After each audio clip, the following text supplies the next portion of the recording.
नमस्ते मित्रांनो, संशोधन मार्गदर्शन मालिकेत आपलं सर्वांचं हार्दिक स्वागत। मागील भागात आपण संशोधन अहवालातील प्रकरण 4 कसे लिहायचं आहे याबद्दल माहिती घेतली होती। मित्रांनो, आजच्या भागात आपण संशोधन अहवालाचं प्रकरण 5 जे आहे ते कसं लिहायचं आहे। आता प्रकरण 5 जे आहे हे संपूर्ण तुम्ही माहितीचं विश्लेषण वगैरे सगळं केल्यानंतर मग त्याचे निष्कर्ष आणि शिफारशी या प्रकरणामध्ये तुम्हाला काय करायचे असतात, लिहायचे असतात।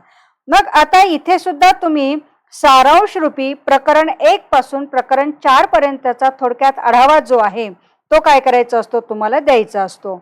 आणि ते दिल्यानंतर म्हणजे तुमच्या शीर्षक जे आहे म्हणजे संशोधन समस्या जी आहे त्या समस्येपासून त्याचं विधान कसं मांडलं, ऑब्जेक्टिव्ह काय होते किंवा त्याच्यावर तुम्ही परिकल्पना नेमक्या काय मांडलेल्या होत्या, नंतर माहिती कशी जमा केलेली आहे, संकलनासाठी कोणतं साधन किंवा तंत्र तुम्ही वापरलेलं आहे, तुमचा सॅम्पल ग्रुप कोणता होता, या सगळ्या बाबींची थोडक्यात माहिती जी आहे अगदी ॲनालिसिस पर्यंतची तुम्हाला काय करायची आहे, यामध्ये सारांश रूपी तुम्हाला द्यायची आहे। ते केल्यानंतर मग उद्दिष्ट निहाय असेल, परिकल्पना निहाय असेल, तुम्हाला काय करायचे असतात, निष्कर्ष मांडायचे असतात। म्हणजे प्रकरण 4 मध्ये तुम्ही जे ॲनालाइज केलं त्याचं जे काही अर्थनिर्वचन केलेलं आहे त्या अर्थनिर्वचनाच्या आधारावर तुम्हाला याचे निष्कर्ष काय करायचे असतात, मांडायचे असतात। आणि ते मांडल्यानंतर त्याची चर्चा सुद्धा करायची आहे की अशा प्रकारचे निष्कर्ष का आले आहेत, याच्या मागची नेमकी पार्श्वभूमी काय आहे, कोणतं कारण असेल की अशा प्रकारचे निष्कर्ष आपल्याला मिळालेले आहेत।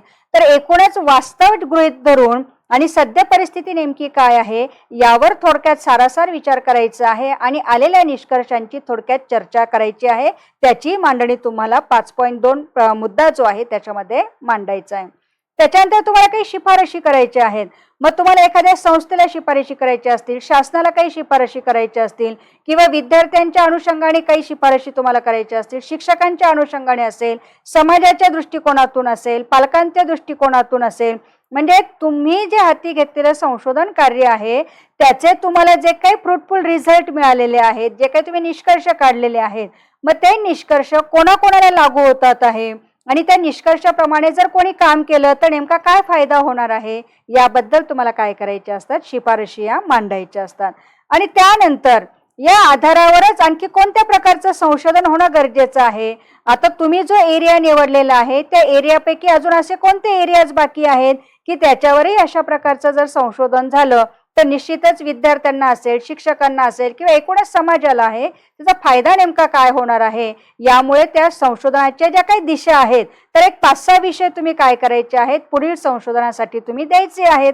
म्हणजे जो काही संशोधक तुमचा थेसिस वाचेल किंवा जो काही वाचक गट तुमचा थेसिस वाचेल आणि त्याच्यानंतर त्यालाही काही दिशा मिळेल आणि जर काही तुम्ही विषय सुचवलेले असतील तर त्या विषयाच्या अनुषंगाने त्याला सुद्धा काम करण्यासाठी एक वेगळ्या प्रकारची काय मिळेल, प्रेरणा मिळेल आणि त्या अनुषंगाने चांगल्या प्रकारचं संशोधन जे आहे हे आपल्याला काय करता येईल, भावी काळामध्ये करून घेता येईल।